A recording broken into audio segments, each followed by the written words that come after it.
Simula Mayo 2020, tuloy ang pagsulong ng Russia sa Vovchansk, Kharkiv. Wasak na ang lungsod sa hangganan dahil sa pambobomba ng artilyeriya at tangke, pero hindi pa rin nasakop ng Russia ang Vovchansk. Bakit nawasak ng Ukraine ang armor ng Russia?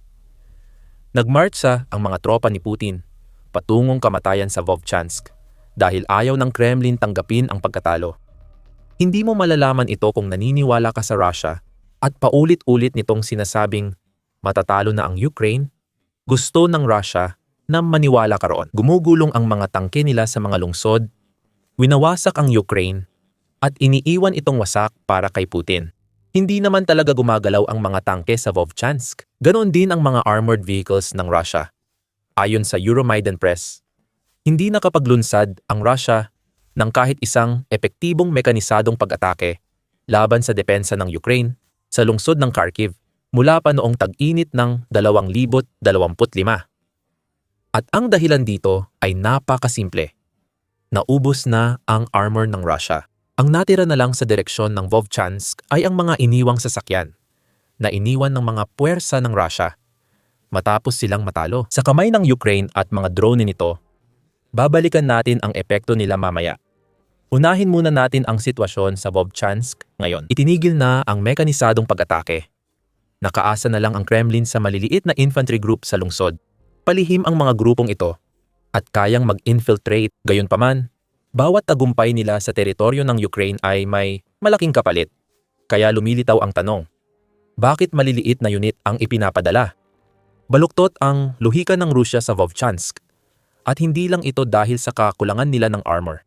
Noong kalagitnaan ng 2025 lumipat ang Rusya sa maliliit na infantry units para kunin ang teritoryo ng Ukranya sa kakaibang paraan. Wala na ang dating mekanisadong paraan ng Rusya na puwersahang pasukin ang depensa ng Ukranya. Imbes gumamit ng tangke at armored na sasakyan na nagdudulot ng malaking pagkalugi sa Rusya, gumawa ng maliliit na unit para makalusot sa depensa ng Ukranya. Ayon sa Business Insider noong Oktubre, layunin ng mga unit na manatiling palihim upang makaiwas sa mga Ukrainian first-person view at reconnaissance drones sa pagitan ng posisyon ng Rusya at depensa ng Ukranya.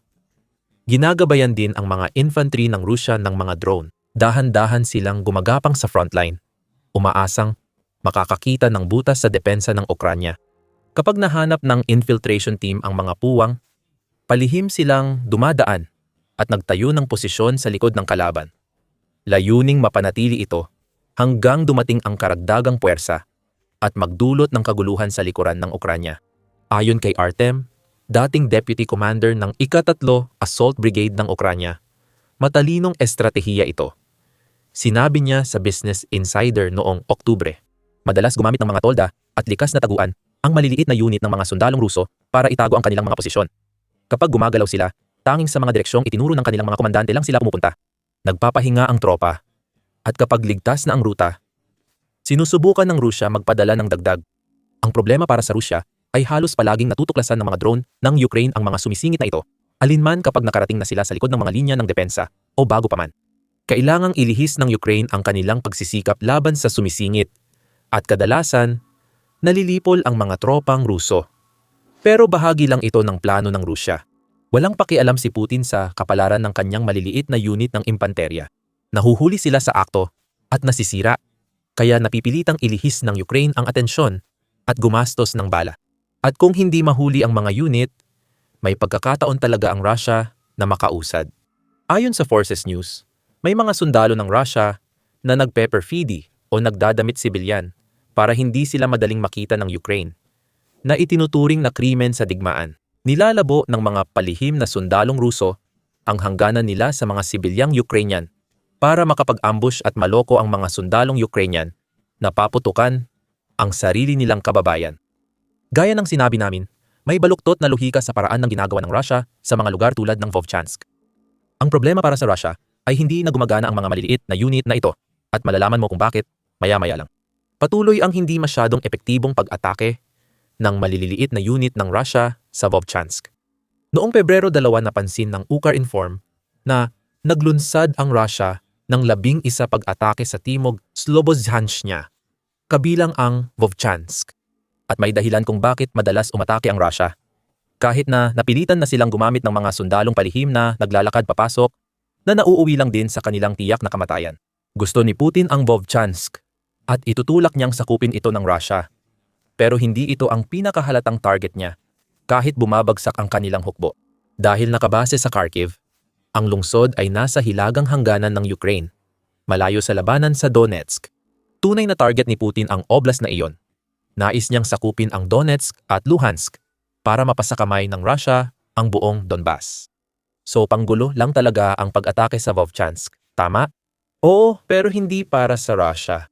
Simula Mayo 2020, ginagamit ng Russia ang pag-atake sa Vovchansk para pilitin ang Ukraine na ilipat ang mga sundalo mula Donetsk. Huwag ninyo kaming maintindihan ng mali. Gusto ng Russia makuha ang tren mula Belgorod papuntang Vovchansk at Kupiansk. Pero hindi ito ang prioridad ngayon. Anumang magagawa ng Russia para ilayo ang mga sundalong Ukrainian at drone operators sa harapan ng Donetsk ay positibo para kay Putin. Gayunpaman, maaaring may ilang mga alalahanin din tungkol sa mga nangyari noon na nakaapekto sa mga desisyon ng Kremlin sa Vovchansk. Nabanggit na ang lungsod ay nasa hangganan. Napansin ng Russia na madaling mapasok ang ganitong rehiyon. Noong Agosto 2020, nagkontra-inbasyon ang Ukraine sa Kursk Oblast.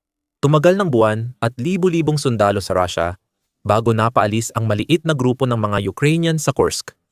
Kaya ayaw na ni Putin maulit iyon. Malaking dagok sa reputasyon ni Putin bilang leader ng Russia ang kahihiyan. At hindi niya planong mawalan ng 62,000 at 400 sundalo para mabawi ang Kursk. Yun ay katumbas ng napakaraming tropa na kailangan niyang palitan. Takot ang Russia sa panibagong kontra-atake, kaya balik tayo sa Vovchansk. Ang posisyon ng lungsod na malapit sa hangganan na pinaghahatian ng Ukraine at Russia ay ginagawa itong potensyal na lunsaran para sa mga susunod na paglusob sa teritoryo ng Russia.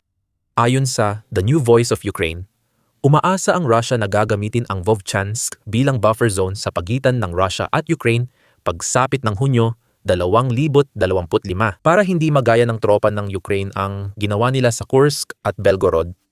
Winasak ng Russia ang halos 70% ng Vovchansk ayon sa ulat.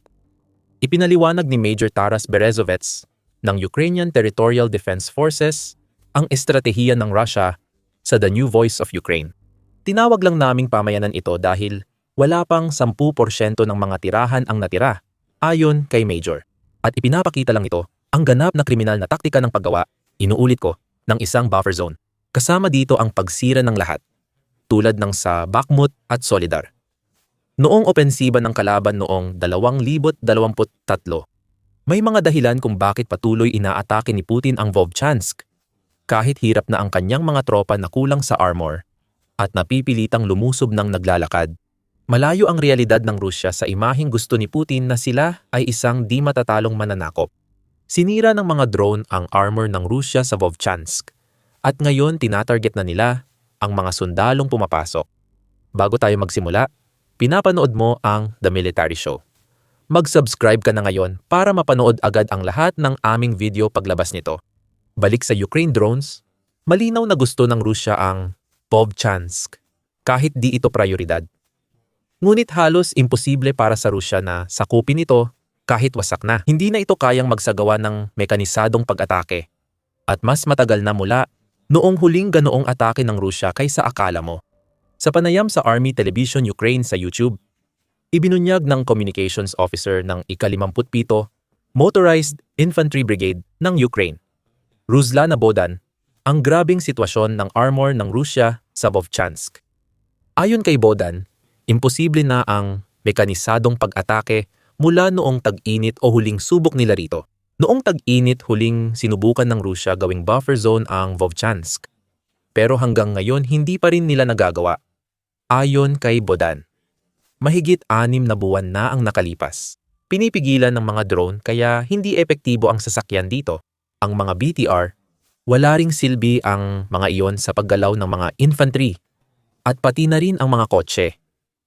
Sa totoo lang, pinatay ng mga drone ang tsansa ng Rusya na magsagawa ng mga mekanisadong pag-atake sa Vovchansk.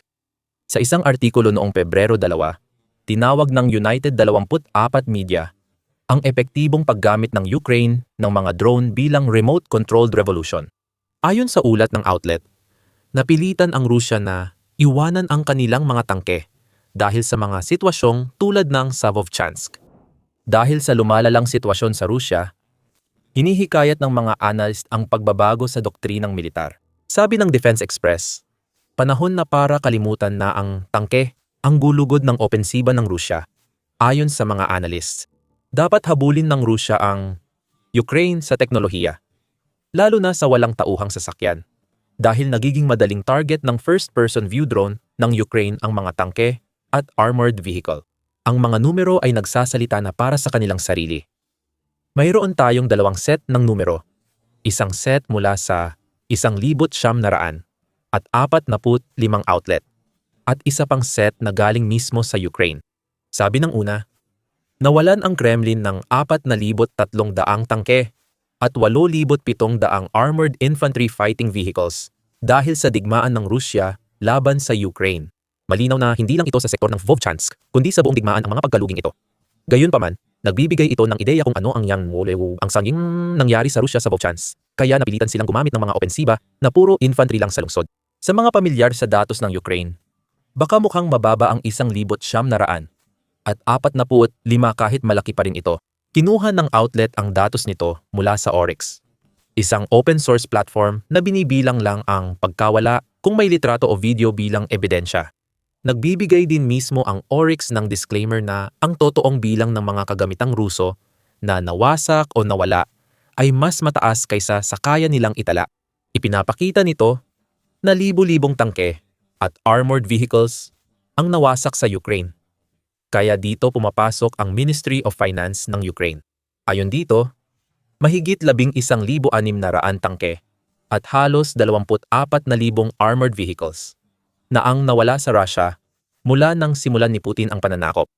Sinubukan din ng ministeryo na tantiyahin ang halaga ng mga nawalang ito at sinabing tinatayang mahigit 18 bilyong dolyar na halaga ng mga tangke ng Russia ang nawasak ng Ukraine, kasama pa ang humigit kumulang 14.3 bilyong dolyar na halaga ng mga armored vehicles.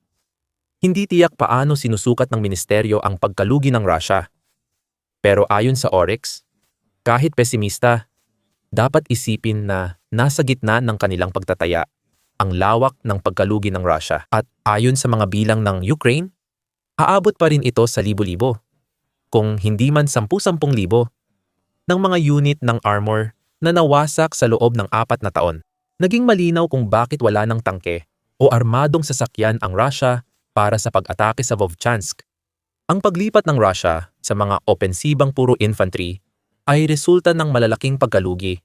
Pero bago natin pag-usapan kung gaano ito kabigo, may isa pang nakakatawang resulta ng pagkawasak ng Ukraine sa armor ng Russia. Noong Setyembre 2020, naglabas ang Histories ng artikulo na nagsasabing mas kaunti ang nawala sa Russia noong tag-init ng 2025 kaysa sa mga nakaraang taon ng pananakop ni Putin. Mapapansin mong dito nagsimulang gumamit ang Russia ng maliliit na unit ng sundalo sa pagsalakay sa mga pamayanan ng Ukraine, kaya kaunti ang nawawalang kagamitan ng Russia, hindi dahil magaling ang estratehiya. Kapag nagpadala ng mga sundalong naglalakad at walang armor, tiyak na mamamatay sila. Mas kaunti na ang nawawalang kagamitan ng Russia dahil wala na silang maipadala sa digmaan. May paliwanag kung bakit nabawasan ang pagkawala ng armored vehicle ng Russia. Mas kaunti na lang ang gamit nila. Ayon kay Stories noong Setyembre, nagsimula ito noong 2023 matapos mawalan ng maraming kagamitan sa Avdiivka, tumigil ang hukbong Ruso sa paggamit ng tangke at armored personnel carrier at lumipat sa infantry assaults. Kagiliw-giliw ang ikalawang bahagi. Kahit nakuha ng Russia ang Avdiivka, parang ginamit din nila ang parehong estratehiya sa Vovchansk. Itinigil ang mga mekanisadong pagsalakay dahil paubos na ang armor. Pagkatapos, napilitan ang Russia na lumipat sa mga taktika ng pagsalakay gamit ang infantry sa Avdiivka at iba pang mga lugar. Naging epektibo ito dahil maaga nangyari ang mga pagsalakay, kaya may sapat pang kagamitan ang Russia. Kahit sa huli ay naubusan sila ng armor. Nagdulot ng pinsala sa depensa ng Ukraine ang nawasak na tangke at sasakyan para makapasok ang infantry. Pero iba ito sa Vovchansk. Mas mabilis na naubos ang armor ng Russia at ang infantry ay sumusugod na lamang ng naglalakad. Pero ang estratehiya ng Russia ay nagdudulot ng malaking kapinsalaan kay Putin at sa kanyang militar. Bago tayo magpatuloy sa mga numero, dapat nating banggitin na may ilang limitadong pagsulong ang Russia sa Vovchansk ayon sa mga komento ni Bohdan sa Army Television. May pagsulong ba? Gumagalaw ba ang kalaban? Tanong ni Bodin. Oo, gumagalaw sila at may mga pagbabago. Lumalawak ang gray zone. Gayunpaman, nangyayari ito kapalit ng malaking pagkalugi. Mahirap maintindihan ang dahilan. At talagang malaki ang tama para dito. Ayon sa Euromaidan Press, mahigit 600 araw nang walang tigil na umaatake ang Russia sa Vovchansk mula Mayo 2020. Ayon sa ulat, higit 15,000 sundalong Russian ang nawala dahil sa mga pag-atake. Katumbas ito ng 25 sundalo kada araw mula simula ng opensiba. Tugma sa estratehiya ng Russia na pagpapadala ng maliit na infantry units para umatake sa Vovchansk ng lakad. Ang ilan sa mga sundalong ito ay nagkakaroon ng kaunting tagumpay na nagpapahintulot sa kanila na gumalaw sa gray zone na binanggit ni Bodin. Pero karamihan ay nagkakaroon ng parehong kapalaran ng mga armor ng Russia. Napapatay sila ng mga drone ng Ukraine. Mas marami pang sumusuportang ebidensya tungkol sa bilang ng mga nasawi ang nagmumula sa RBC Ukraine. Kung imumultiply ang 25 na casualty ng Russia kada araw sa 30, makakakuha ng 700 at 50 casualty bawat buwan. Minsan, mas mataas pa ito. Noong Agosto, ayon sa RBC Ukraine, halos 1,000 at 200 sundalong Ruso ang nawala. Karamihan ay pinatay ng 71 Air Assault Brigade ng Ukraine. Kung magtutuloy ang Russia, lalala pa ang sitwasyon. Ang limitadong tagumpay ng Russia sa Vovchansk ay nangangahulugang palihim lang silang nakapasok ng ilang sundalo sa likod ng linya habang naghihintay pa ng dagdag na puwersa. Ang nagyelong ilog sa Vovchansk ay nagtanggal ng hadlang, kaya mas maraming sundalong Ruso ang nakapasok, bunga ng mga drone ng Ukraine ngayong taglamig. Si Viktor Trugubov, na siyang pinuno ng Departamento ng Komunikasyon sa Joint Forces Task Force ng Ukraine, ay nagpapaliwanag ng papel na ginampanan ng nagyelong mga ilog at kung bakit hindi na ito problema ngayon dahil ang mga ilog ay nagyelo pa rin sa loob ng ilang panahon at hindi na naging malaking hadlang gaya ng dati. Lubos na sinamantala ng kalaban ang panahong ito, ayon kay Krugubov, tapos na ang panahong iyon at kontrolado pa rin ng Ukraine ang timog at silangang Vovchansk. Patuloy na namamatay ang mga unit ng impanterya ng Russia sa kanilang pagsalakay. Ano ang kahulugan nito sa Russia at Vovchansk? May malaking kalamangan pa rin ang Russia sa bilang ng tao sa sektor ng Vovchansk. Ayon sa ulat ng Euromaidan Press, kung walang armor, di nila magagamit ang kalamangan. Nagpapadala ito ng maliliit na unit ng sundalo dahil alam na mabilis matalo ang malalaking pag-atake na nagpapalala sa malaking pagkalugi ng Russia sa Vovchansk. Sa taktikal na aspeto, gumawa rin ng malalaking pagbabago ang Russia. Noong Enero 2020, aktibong nakikipaglaban ang mga puwersa ng Russia laban sa mga sundalo ng Ukraine sa mga guho ng Vovchansk mismo. Ngayon, wala na ang mga Ruso sa lungsod. Duwag ba sila dahil wala silang armor? Ngayon, sinusubukan ng mga sundalong Ruso na iwasan ang Vovchansk para makapasok ng mas malalim sa Kharkiv. Di rin epektibo ang hakbang na ito, gaya ng sa Vovchansk. Ang mga sumusubok na umiwas ay naglalakad pa rin. At ibig sabihin nito ay maaari silang wasakin ng mga drone sa loob ng ilang minuto kapag nakita sila. Posibleng 70% ng mga tirahan sa Vovchansk ay nawasak dahil sa pag-atake ng militar ng Rusya.